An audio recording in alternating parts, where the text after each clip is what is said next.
చేస్తున్నా ఈ రోజు మేము ఇచ్చిన సంక్షేమ కార్యక్రమాలే కాకుండా ఎన్నికల మేనిఫెస్టోలో చెప్పాం 20 లక్షల ఉద్యోగాలు ఇస్తామని చెప్పాం మెగా డిఎస్సి పెట్టాం 16,347 ఉద్యోగాలు ఈ మంత్ ఎండ్కి ఇచ్చే పరిస్థితి వస్తుంది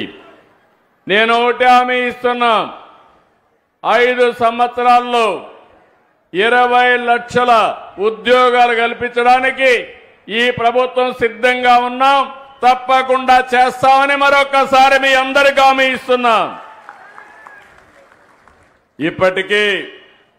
మిమ్మల్ని అందరినీ వేధిస్తున్నటువంటి ల్యాండ్ టైటిలింగ్ యాక్ట్ కూడా రద్దు చేశాం అన్నా క్యాంటీన్లు పెట్టాం మీరు ఎవరైనా ఇక్కడికి వస్తే పని చేసుకుని అన్నా క్యాంటీన్లో భోంచేసి బస్ ఎక్కి ఒక్క పైసా ఖర్చు లేకుండా సురక్షితంగా ఇంటికెళ్లే ఏర్పాటు చేశాం ఇవన్నీ కూడా మొట్టమొదటిసారిగా నేను సంతకాలు చేశాను అదే సమయంలో సూపర్ 6 అంతా కూడా ఈరోజు ఇంప్లిమెంట్ చేశాం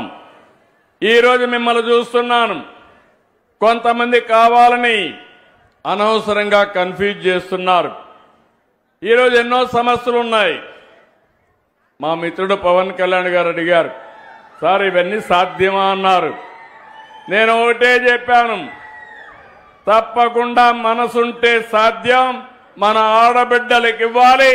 ఇచ్చి తీరతానని ఆ రోజు చెప్పాను మాట నిలబెట్టుకున్నామని మరొక్కసారి విజ్ఞప్తి చేస్తున్నా Palle Velugu ultra Palle Velugu city ordinary express metro express వీటిలో ఏ బస్సు ఎక్కినా ఎంత దూరం వెళ్ళినా జిల్లాలు మారినా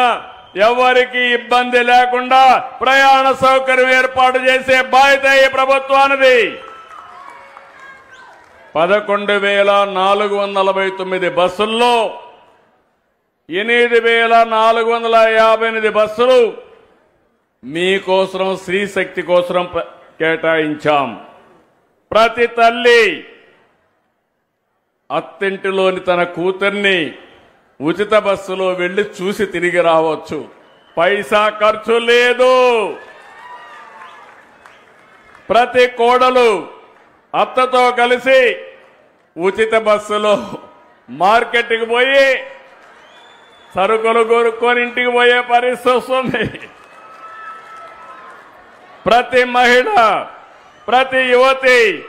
ఉద్యోగానికి విధులకు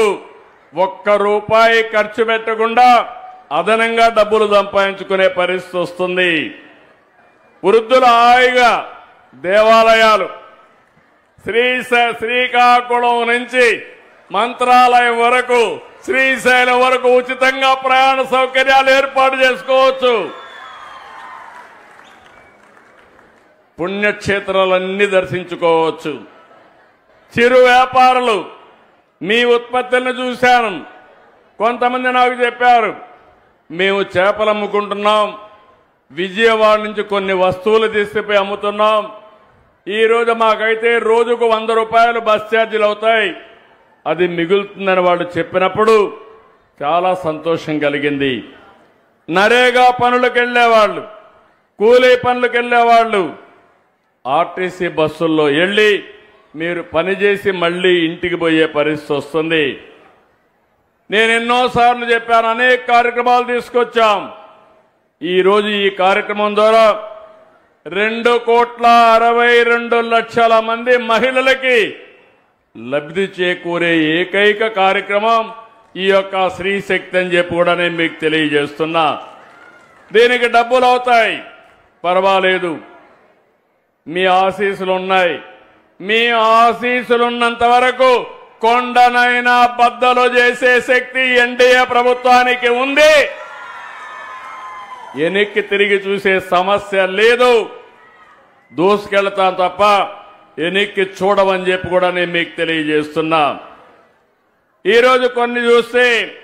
బస్సులు మేము గుర్తింపు కోసం ఎంతమంది వచ్చారో లెక్కేసుకోవడం కోసం బోర్డింగ్ పాయింట్ నుంచి గమ్యం వరకు ఎంత దూరం వెళ్తారో జీరో టికెట్ కింద దీన్ని అందరికీ ఇష్యూ చేస్తున్నాం. ఒక్క రూపాయి కూడా ఎక్కడ పే చేయొద్దండి. చాలా స్పష్టంగా ఉండండి. ఇది ఒక అన్నగా మేమిచ్చే మీకు ఒక వరం, ఒక కానుకని మరొక్కసారి నా ఆడబిడ్డలందరికీ విజ్ఞప్తి చేస్తున్నా. ఒకప్పుడు ఆర్టీసీ బస్సుల్లో నేను కొన్ని సీట్లు మీకు రిజర్వ్ చేసి పెట్టాను. ఈరోజు ఉచితంగా ప్రయాణ సౌకర్యం ఏర్పాటు చేస్తున్నాను. ఇంకో పక్క ఈరోజు జీరో ఫేర్ టికెట్ మీరు ఎక్కడికక్కడ వాళ్ళు ఇస్తారు. మీకు ఒక అవగాహన వస్తుంది. అది తీసుకొని మీ ఆధార్ నెంబర్ కానీ అథెంటికేషన్ కోసం ఏ నెంబర్ ఇచ్చినా అది సరిపోతుందని చెప్పి కూడా నేను మీకు తెలియజేస్తున్నాను. ఈరోజు మీరు ఆసుపత్రికి పోయేవాళ్ళు కానీ, స్కూళ్ళకు పోయేవాళ్ళకి కానీ, కాలేజీలకు పోయేవాళ్ళకి కానీ, ప్రభుత్వ కార్యాలయాలకు పోయేవాళ్ళకి కానీ, మార్కెట్ కోసం పట్టణాలకు వెళ్ళే వాళ్లకు ఇది చాలా ఉపయోగపడుతుంది. అయితే ఈరోజు అన్ని ప్రికాషన్లు తీసుకున్నాం. ఎందుకంటే ఉండే బస్సులన్నీ కూడా ఆపరేషన్లో పెట్టాం. అన్ని బస్సుల్ని కండిషన్లో ఉంచాం. అదే సమయంలో 4-5 రివ్యూ మీటింగులు కూడా పెట్టి డిపార్ట్మెంట్ని అప్రమత్తం చేశాం.